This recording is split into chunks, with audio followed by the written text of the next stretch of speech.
save us from what? Ourselves. Mhm. You know, we really are on the brink, and it's our thinking, our logic, the logic of our culture that's doing it. This is where Heidegger is very helpful to read on his thinking, the thinking that produced our technological civilization. And that's where we have to go, because nothing else will change anything. It's our thinking. It's our thinking, as he said, the actual creation of the atomic bomb is why is everybody surprised? The thinking that produced this mechanical thing happened hundreds of years ago. It's the thinking that matters. And we've got engaged with that thinking long ago. And the production of a technological bomb is just like the afterthought. The horror should have been addressed way back then with the creation of the will to power. Yes, could you explain what you mean by that? The will to power and its creation, and just even delve more into like the atomic bomb, how that started years before or whatever. Yeah, it's connected intimately with the origination of the will to power, and that goes back to the Old Testament, but we still have not the Christian solution to the will to power, which was the Christ on the cross, the surrendering and the suffering, and to produce from the power demon of the Old Testament to the God of love in the New Testament. We're still unpacking that. We still haven't got it. We're still the will to power that produced our technological civilization finds its roots in the Old Testament, or as some philosophers would say, in Plato. It's still working its way out. We still haven't got it. And our privileging of the will to power over everything else is what's driving us over the edge. I've written quite a lot of papers on this, but it's such a complex question. But the nuclear bomb fits right into that thinking of the will to power. Its production is just basically, of course that would be produced because the thinking was there from the start. The thinking of the will to power. Okay. I'm in control. I can anything that happens is due to me overcoming everything, including nature. What I will get. I mean, at that in the movie, the famous movie recently, Oppenheimer. Yeah. Would you say it's that will to power that's really acting when there's that question of, hold on, we don't have absolute zero chance that this whole thing is just gonna blow up it's the will to power wins out, doesn't care. It wins out, yes. Wins out, yes. Yes. Yeah. It's unrelenting will. That's at work. That's the thinking. It's the same will that's, I guess, leading to the destruction of nature. Everything, yes. And it's the one thing we can't control, by the way. We can't control the will to power. I mean, the Old Testament talks about its archetypal roots in the transcendent. And we've appropriated it. Well, could you, for those who don't know the Old Testament so well, and where is the origin? I don't know I know that, yeah. Sure. Job, the story of Job is a good example. Uh-huh. And Jung wrote a famous book on that.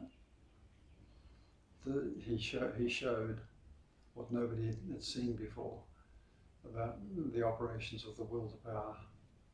That it was modern hermeneutics applied to the Old Testament, and nobody had seen what he saw in terms of the will to power. It was a fresh interpretation that as yet has got to take a hold on the greater culture. Revolutionary. And this will to power, is it it's um, it's also related to the psyche then. Oh, yes. It's like Well, it's also, it is the psyche. it is, yeah. It's that aspect of the psyche that's um, self-originates, and like nobody knows where God came from. Mm-hmm. It's self-originating, and it only exists in the exercise of its power, and it keeps repeating, keeps doing it. But at the same time, the psyche is wanting to save us from this as Yeah, that's well. one aspect. Yeah, It's one aspect of the psyche that came into play. Uh, the Old Testament is a picture of the self-originating will to power coming into play, and we've, as a culture, we privileged it. We privileged the will to power. So basically letting it have its own way, because we get a lot of things done that way. You know, the Renaissance celebrated man because he was like a version of God on earth with his own free will. But the humanists of the Renaissance said that the thing to do with this free will was to purify for the glory of God. You had to turn that will into service for God. But boy, that didn't go anywhere fast. We've turned the free will now to other ends, to our own ends. Oh, well, okay, we could do the glory of God, but let's do other things. You know, to do a slight parody of, you know, we turned, for example, the great subsequent explorations, horizontal explorations of the world by the explorers on ships was the will to power at work. It wanted to move out into the world, and so they did. They went and wiped out genocidally culture after culture with the will to power. Can you imagine what kind of will is necessary for these Spanish conquistadors to go to Mexico on a ship with sailors, walk through swamps, incredible hardship, and then proceed to wipe out a culture that didn't know how to address them? In fact, when the culture, so the story goes, when they saw the ships, they thought, the visionaries said, oh, this is our end.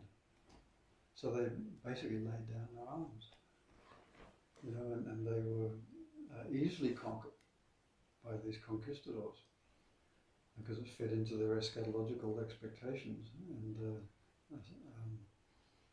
but the will involved in doing that, it's the British Empire is the exercise of that will to power.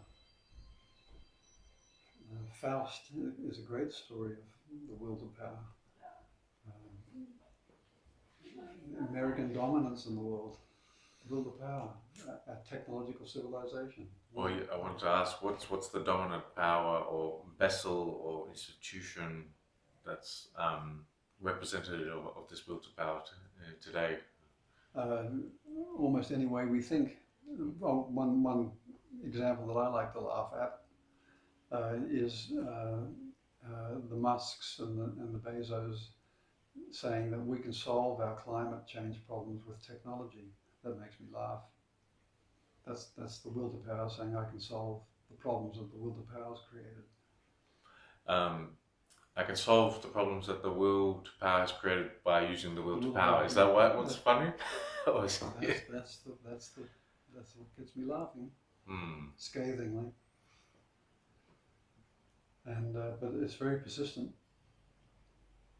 So we can come up with a technological solution to what our thinking itself has produced the crisis, and we want to use the same thinking to solve it.